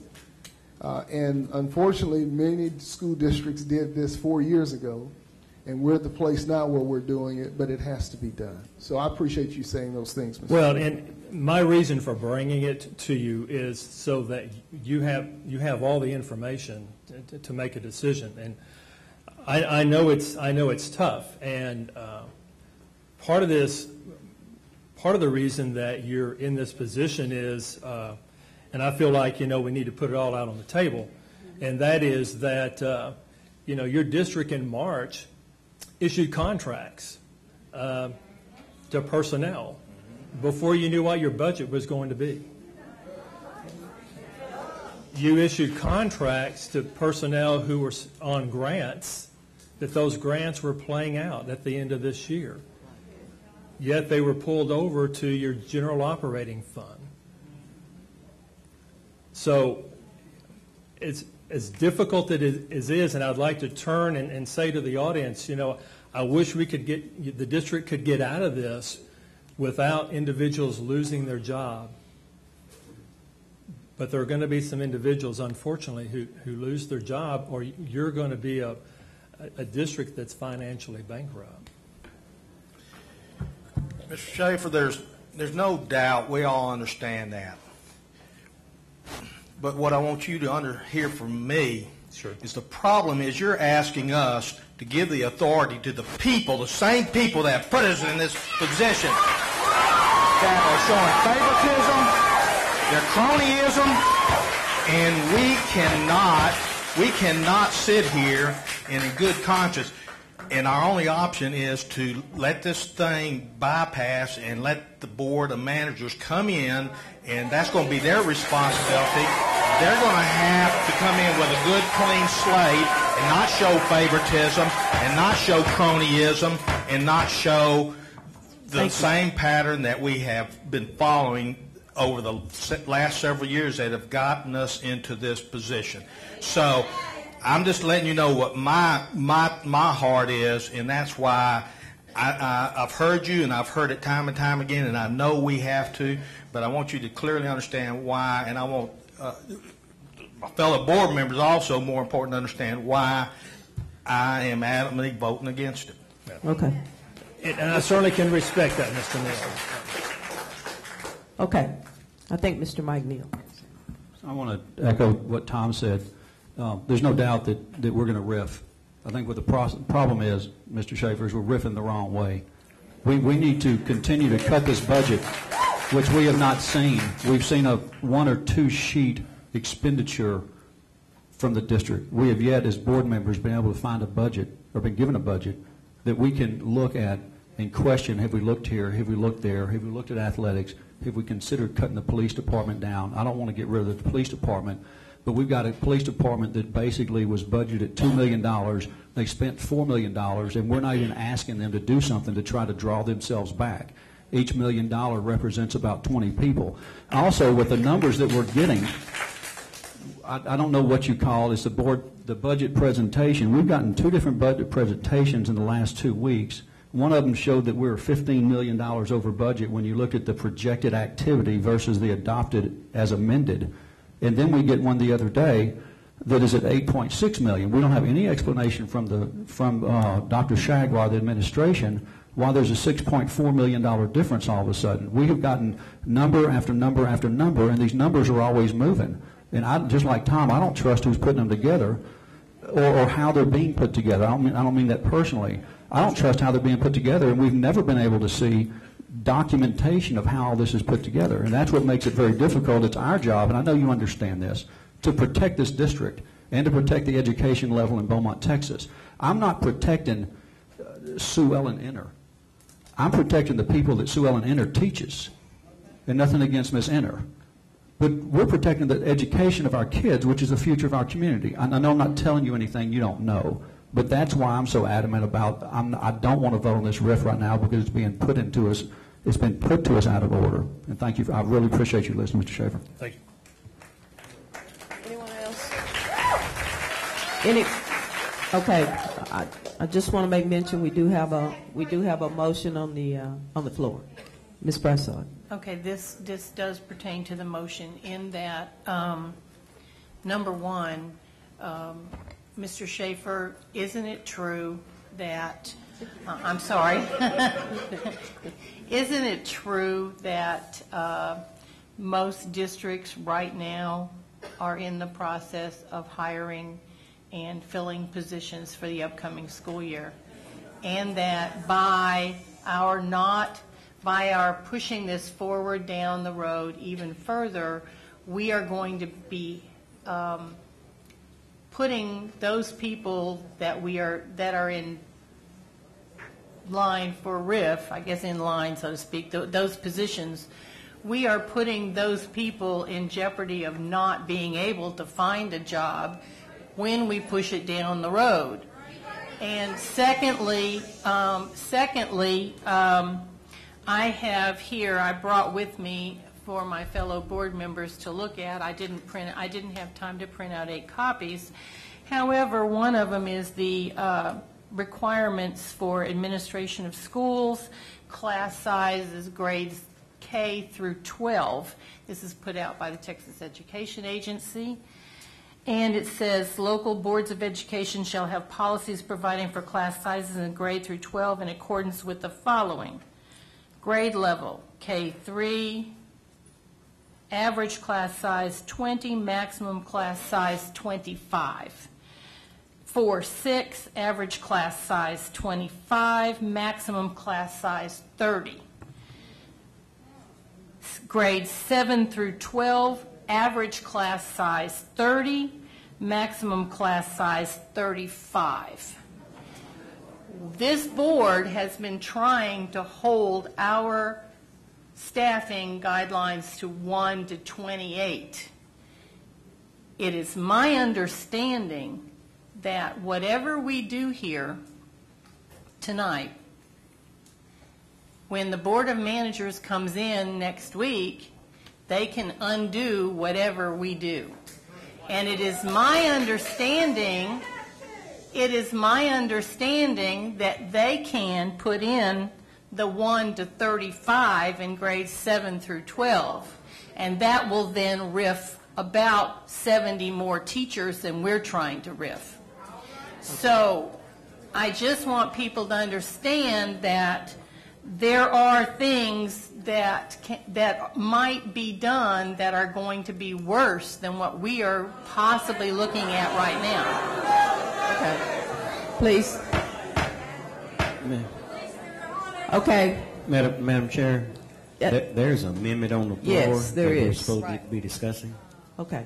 Okay. Thank you, Mr. Schaefer. Okay, there is an amendment on the floor that we consider, and if appropriate, take action to approve the superintendent's recommendation excluding the position affected. Madam President, I think we have to vote on the amendment first. That's what I'm... Okay, and then vote on... Right. Okay. On the amendment. Right, that was going to be my next word. Okay. I'm sorry. To vote on the affected areas excluding the position affected by the TRO. Okay. Question, it's seconded already? Yes, all second, right. Madam President. Questions, comments? Okay. All those in favor of the amendment? Did you have your hand up? Okay. All those in favor of the amended motion, please raise your right hand. Okay. Point of order. And it's something I believe that Ms. Bush was saying. I think first we have to vote on the amendment and then on the amended motion. The amended version. I think that was the point she was trying to make. That was I just want to make sure everyone understands. I think what we have to let's do, and get, that's the attorney. I thought we would have to vote on the amendment first, and then vote on the amended motion. Okay. Okay.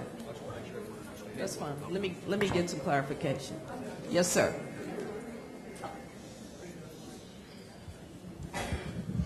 I believe that that's correct. You've got to vote on the amendment first. Okay. And then vote on then the motion. On the amended motion. Okay. So the amendment. Yeah, that's what I was trying to say. Okay. So the amendment to the motion is that we strike the affected area that is affected by the TRO. Yes, ma'am. Okay. Comments, questions? No. Yes. All those in favor of that amendment, please raise your right hand. Okay. Did you get that? You need to see it again?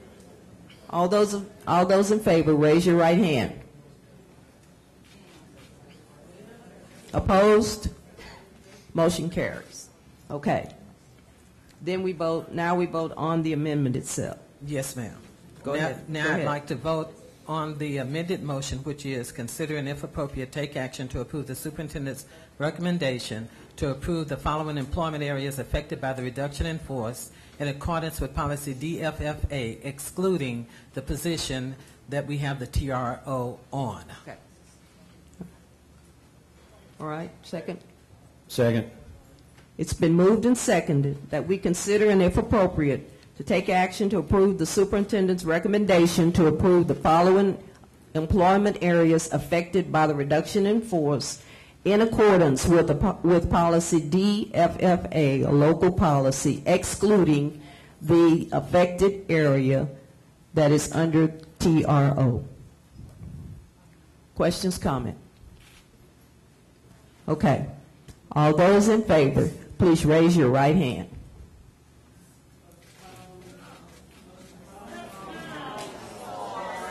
Those opposed? Did you get that count? So that's, do you want to do it over? Okay. All those in favor, please raise your right hand and please leave your hand up until the count is made.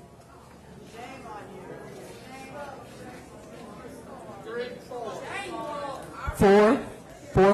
All those against, please raise your right hand. 2 against. Abstention? 1. Motion passes. Okay. Immediately after the conclusion of the public open meeting referred to above, an executive closed meeting will be held to discuss the following matters. A, consultation with school district attorney as permitted by section 551-071, 1A and B, 2 of the Texas Government Code regarding pending or contemplated litigation, or a settlement offer, or on a manner in which the duty of the attorney to the government body under the Texas Disciplinary Rules of Professional Conduct of the State Bar of Texas clearly conflicts with this chapter. 1. Discussion of routine pending litigation matters, seeking legal advice from attorneys regarding injunction. B, consideration of personnel matters of the sort described in section 551-074, A, 1 and 2, and 551.082 of the Texas Government Code regarding the appointment, employment, evaluation, reassignment, duties, discipline, or dismissal of a public employee, or to hear a complaint or charge against an officer or employee in executive session. Number 1, retirements. Number 2, resignations. 3, new employee contract recommendations. 4, administrative contract recommendations. 5, superintendent's evaluation process. C, final action, decision, or vote, if any, with regard to the items listed above shall be made in public open meeting duly announced by notice as the Board of Education shall determine. We'll recess to executive session.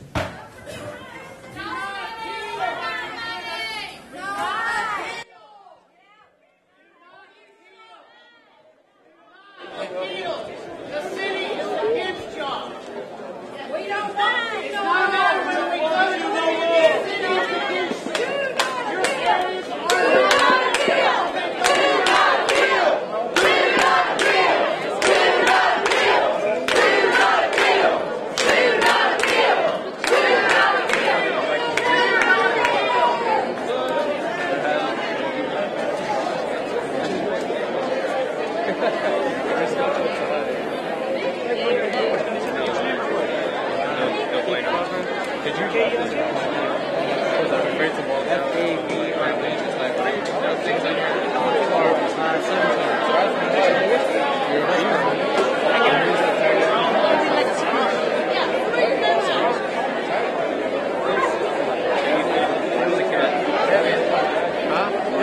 you tie this for me? You got hit by a cat. What happened?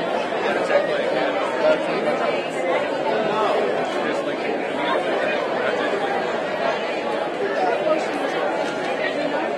the one that they all go to court at the end. That's what he's. Yeah, I don't want to lose. No, I don't want to lose my seat. That's what they. No. I'm not even bleeding. What?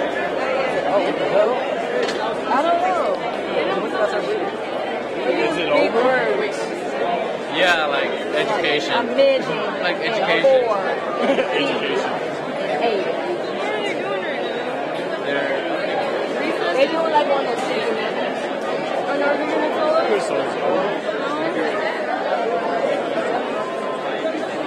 So you work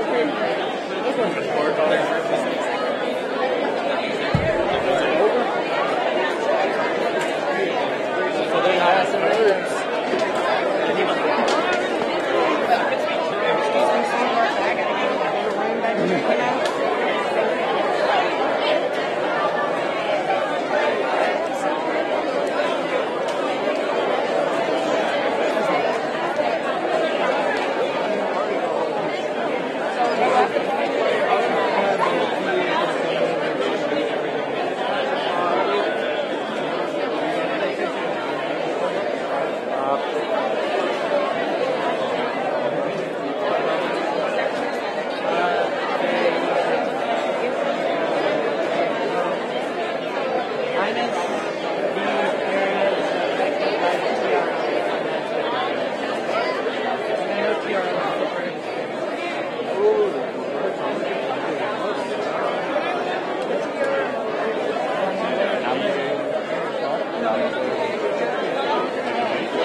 Hey, Sex. I want to see that movie. Wait, it looks hilarious. The movie Sex Ed? It's a movie coming out. Cameron Diaz, Jason Segel. I'm saying this to come out. Sex Ed? No, he did Sex Ed. I've never been to that game. Exactly. 95? I wasn't born 95. You weren't even born in 95. Well, what happened was your mom went there while she was pregnant. I'm half I'm half That's not how it feels.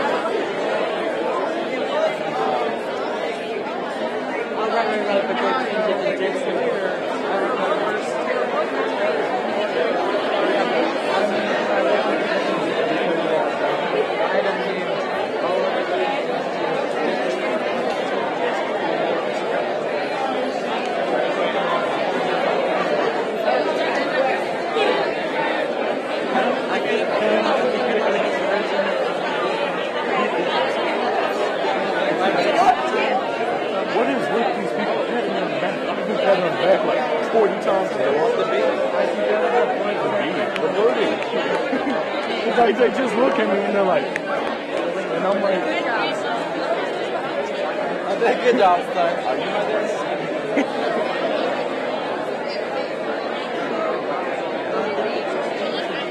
I want to be.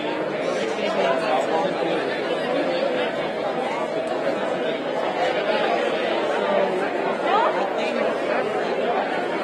I know in one change from one version call, the Westbrook that change is not what they are.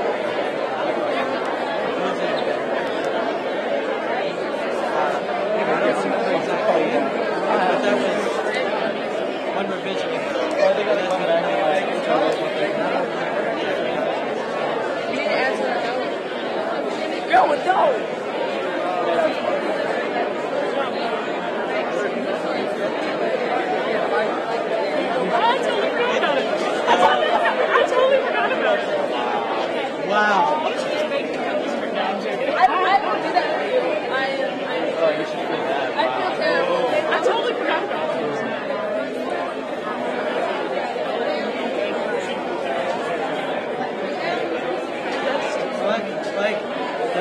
there's a part where I think it was because I was getting so many tweets.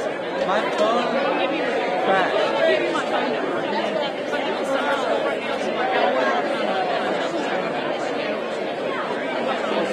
Oh yeah, also,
Hello.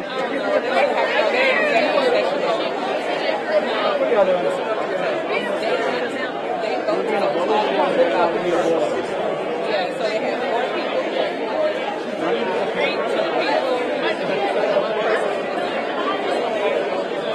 Go ahead.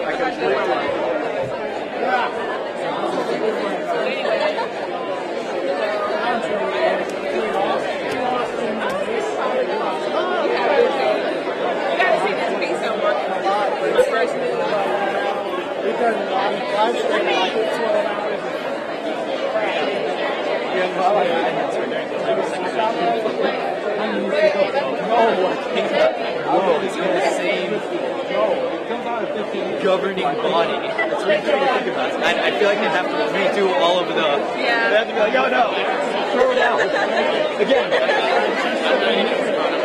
Yeah, no, that's true. They're going to come on right after. Wolf Watch. What is that going to see? It's going to come on after. That's on the internet. I'm going to support it. I'm going to let you hold on to it. I can feel I want all three of them together.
You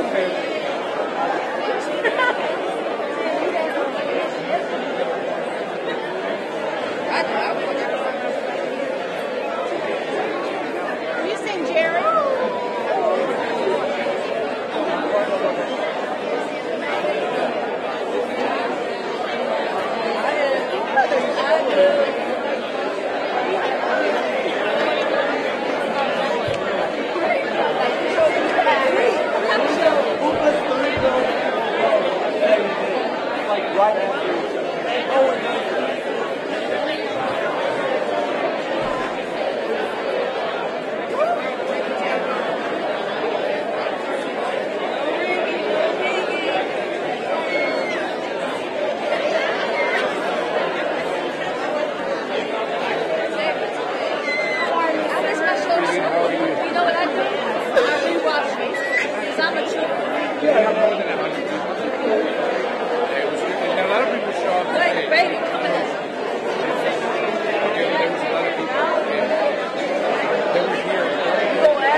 Thank you.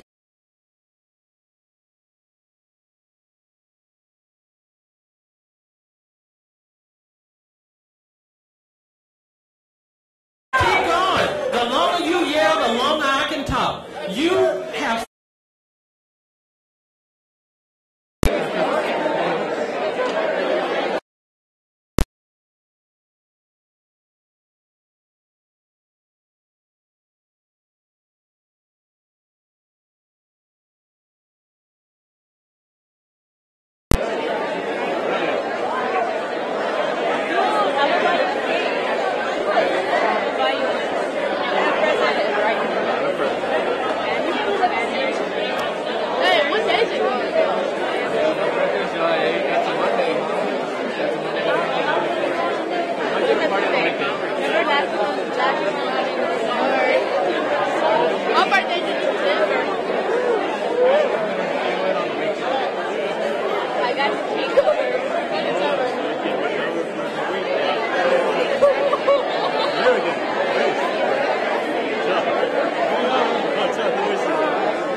Nothing's on the website.